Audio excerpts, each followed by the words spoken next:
Guys, we have champurrado ube. Yan, only in the Philippines, champurrado ube. So, kung sawa na kayo sa champurrado, ito naman ubi flavor. And then, ano lang to,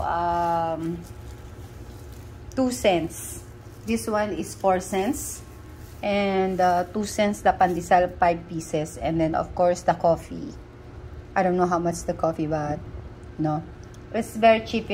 Cheap talaga pag ikaw lang mag-isa.